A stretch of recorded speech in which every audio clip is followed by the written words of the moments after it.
Hi friends, ಇವತ್ತು ಮನೇಲಿ ಕೂತ್ಕೊಂಡು ಸಂಡೇ ಬೋರ್ ಹೊಡಿತಿದೆ ಅಂತ ನಾನು ನನ್ನ ಫ್ರೆಂಡು ಎಲ್ಲರೂ ಹೋಗೋಣ ಅಂತ ಪ್ಲ್ಯಾನ್ ಮಾಡಿದ್ವಿ. ಅವನು ಇರೋ ಚಪಾತಿ ಮಾಡ್ತೀನಿ ತಿನ್ಕೊಂಡು ಹೋಗ್ಬಿಡೋಣ ಅಂತ ಹೇಳ್ದ. ಸರಿ ಅಂತ ರೆಡಿಯಾಗಿ ಹೊರಟ್ವಿ. ನಾನು ರೆಡಿ ಆದೆ, ನನ್ನ ಫ್ರೆಂಡು ರೆಡಿ ಆಗ್ತಿದ್ದ.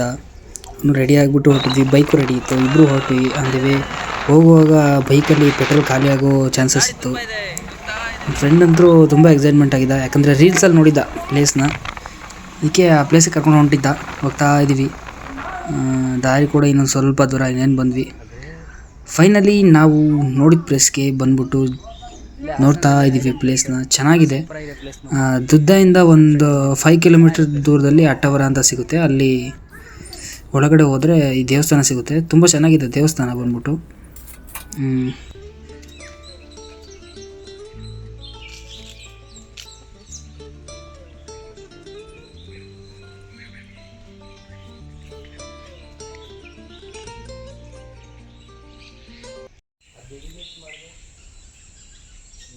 ತುಂಬ ದಿನಗಳಾಗಿತ್ತು. ಹಕ್ಕಿಗಳ ಚಿಲಿಪಿಲಿ ಶಬ್ದ, ಗಾಳಿಯ ನಿಶಬ್ದವಾದ ಶಬ್ದ, ಸೂಪರಾಗಿತ್ತು ಪ್ಲೇಸ್ ಮಾತ್ರ.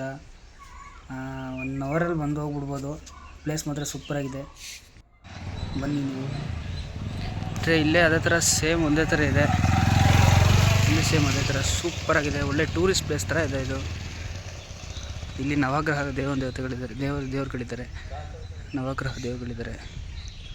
ಸೂಪರಾಗಿದೆ ಇಲ್ಲೂ. ಇಲ್ಲೂ ಒಂದು ದೇವರಿಗೆಲ್ಲ ಪ್ರತಿಯೊಂದು ದೇವ್ರಿಗೂ ಸಪ್ರೇಟ್ ಗುಡಿ ಕಟ್ಸಿದ್ದಾರೆ. ಚೆನ್ನಾಗಿ ಮಾಡಿದ್ದಾರೆ ಇಲ್ಲೂ. ಸೂಪರಾಗಿದೆ. ವೆದರ್ ಕೂಡ ಸೂಪರಾಗಿದೆ.